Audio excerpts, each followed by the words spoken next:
buenas noches, ¿qué tal? ¿Cómo les va? Faltan menos de 2 semanas para las elecciones primarias en Argentina y ayer, enorme triunfo de Mauricio Macri en la ciudad de Buenos Aires, sorprendente para muchos, 2 de cada 3 personas que fueron a votar casi votaron por Macri después de 4 años de gestión, es decir, votaron por lo que hizo, ya no por lo que promete. A ver, en los diarios de hoy uno puede ver 2 versiones. La de Clarín, la de La Nación, la de los medios opositores que dicen hubo un cambio de clima, perdieron en Santa Fe, perdieron en la ciudad de Buenos Aires, seguramente la presidenta no va a poder ganar en la primera vuelta. Los diarios más cercanos al gobierno, algunos analistas independientes dicen, bueno, pará, es una elección local, al fin y al cabo en el 2007 también el kirchnerismo perdió en Santa Fe, perdió en la ciudad de Buenos Aires. Cristina Kirchner sacó en 2007 el 24% de los votos para presidenta en la ciudad de Buenos Aires y ganó la elección a presidenta 45-25, ganó por 20 puntos. Es decir, es una elección local. Yo agregaría un dato más, yo estoy más cercano a esta segunda posición. A ver, el kirchnerismo ganó no solo en 2007, recordemos que el kirchnerismo ganó en 2009 las elecciones nacionales. Siempre queda el recuerdo de esa elección que perdió Néstor Kirchner en la provincia de Buenos Aires. Pero a nivel país, el Frente para la Victoria sacó el 32,5% de los votos, le sacó 4 puntos de diferencia al radicalismo, que sacó el 28%. El Frente para la Victoria ganó en 2009 cuando todavía existían los resabios de la crisis del campo, que había puesto no solo a los productores agropecuarios, sino a buena parte de la clase media en contra del gobierno. Y además, y acá está el punto fundamental, Cristina Kirchner ganó esas elecciones de medio tiempo en el país en medio de la peor crisis económica de los últimos 80 años. Recordémoslo, que la mayoría de los analistas internacionales dicen la crisis económica internacional de 2009 fue la peor desde la del 30 del siglo pasado. En 2009, prácticamente todos los presidentes del mundo que fueron a la elección perdieron. ¿Por qué? Porque la gente no le echa la culpa a la crisis de las hipotecas a Estados Unidos. Si le va mal, le echa la culpa a su gobierno. Y el Frente para la Victoria ganó en 2009 en ese escenario que es difícil imaginarse un escenario peor, ¿sí?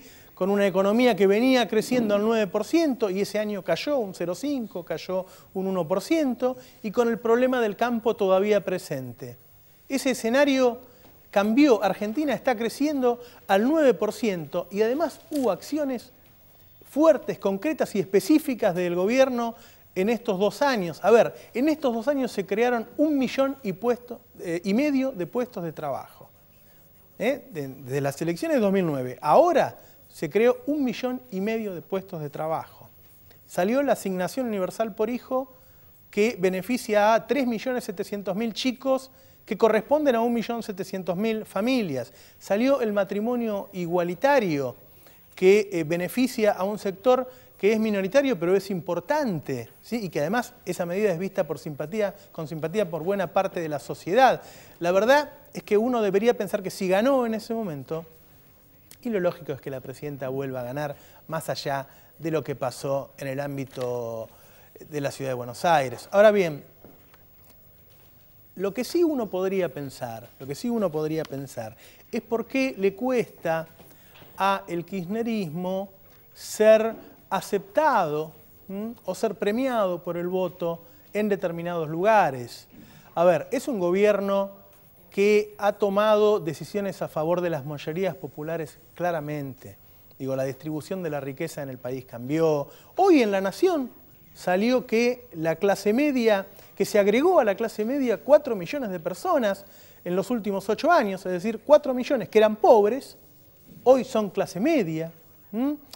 Desendeudó al país, bueno, todas las medidas que hemos recordado muchas veces. Uno piensa que un gobierno que benefició a la mayor parte del pueblo debería recibir la mayor parte de los votos. Y no es tan así, digo, los consultores dicen que la presidenta estaría en un 42-43% de voto, de intención de voto para las elecciones si fuera hoy. No estoy dando datos de un consultor cercano al gobierno.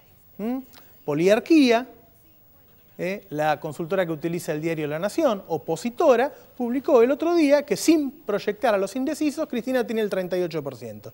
Si proyecta a los indecisos, le da el 42,5%. Estoy dando poliarquía, el que menos le da a la presidenta. Ahora, ¿qué dicen los consultores? Bueno, en realidad el voto con convicción a Cristina es más o menos un 35% y después hay un 8, un 10% que la vota porque no le gusta ninguna de las otras opciones, porque en realidad está enojada o mal con la oposición. Digo, el voto vale igual, está bueno, ¿sí? Pero uno se queda pensando por qué no convalida, por qué no seduce a una mayor parte de la población. Y doy una vueltita por Estados Unidos para volver luego a esto que estamos diciendo, porque ayer y hoy también pasaron cosas importantes en Estados Unidos. Se aprobó hoy la suba del techo de la deuda en Estados Unidos. Es decir, en Estados Unidos cuando uno quiere hacer crecer la deuda pública tiene que pedir permiso al Congreso, me parece bárbaro. ¿Por qué tiene que pedir más deuda a Estados Unidos? Bueno, porque gasta más de lo que recauda, entonces tiene déficit fiscal. Entonces lo lógico es que o recaude más, que suba los impuestos, o que gaste menos, que baje el gasto, o que haga una mezcla de las dos cosas. Obama quería subir los impuestos a los ricos, que los había bajado George Bush hace 8 años. Los republicanos querían bajar el gasto, ni siquiera se dio una mezcla. Lo que votó hoy el Congreso de Estados Unidos es bajar el gasto, como decimos los argentinos, hacer un ajuste. Ahora bien, desde la economía, no desde la ideología. Si subían los impuestos a los ricos, a la economía no le hacían daño. ¿Por qué? Porque los ricos tienen un excedente, porque ganan mucho más de lo que gastan y eso generalmente lo invierten en el sistema financiero. Esa opción no la usaron y usaron la de bajar el gasto. Es decir, la gente va a recibir menos dinero de parte del Estado. ¿Qué va a hacer eso? Que recauden menos. O sea, Estados Unidos tiene déficit fiscal porque tiene cada vez más pobres. Hace 20 años el 1% de la sociedad tenía el 9% de los ingresos. Hoy el 1% de la sociedad recibe el 25% de los ingresos. Ese dinero no lo reciben los pobres. Y hay en Estados Unidos una cantidad que se suma en millones de personas que ya no son consumidores, que son subconsumidores. Entonces, si esa gente que consume muy poquito paga menos impuestos, como consume poco, se produce menos. Entonces las fábricas pagan menos impuestos, entonces se recauda menos. Y esa es la razón del déficit fiscal en Estados Unidos, ¿sí? Que recaudan menos, no que gastan más. Ahora, si uno encima hace un ajuste, van a gastar menos todavía, entonces van a recaudar menos. Ustedes dirán, bueno, entonces si es así, ¿por qué lo hacen? Bueno, porque piensan seguir viviendo de la deuda. Los republicanos dicen, bueno, mientras nos presten, seguimos viviendo de prestado y no nos cobren los impuestos a los ricos, los republicanos representan a los ricos. ¿Por qué cuento esto? Porque quiere decir que esta economía neoliberal sigue vigente en el primer mundo y sigue vigente en Europa, donde se está haciendo lo mismo para solucionar el problema que tienen varios países, incluso algunos muy importantes como Italia y España. Y aunque hoy estos países no sean la locomotora del mundo, sí son los que siguen teniendo una preeminencia cultural en el mundo. Es decir, lo que se hace en Estados Unidos, lo que se hace en Europa, llega a la periferia. Nosotros no leemos diarios chinos, los economistas nuestros no van a hacer un máster a Rusia, ¿sí? Van a Estados Unidos, van a Gran Bretaña, la cultura sigue bajando a Argentina. Y me parece que eso también tiene que ver para que hoy siga habiendo en Argentina propuestas para cambiar este modelo. La propuesta del que va segundo, del que va tercero, de Duhalde, de Alfonsín, es cambiar este modelo.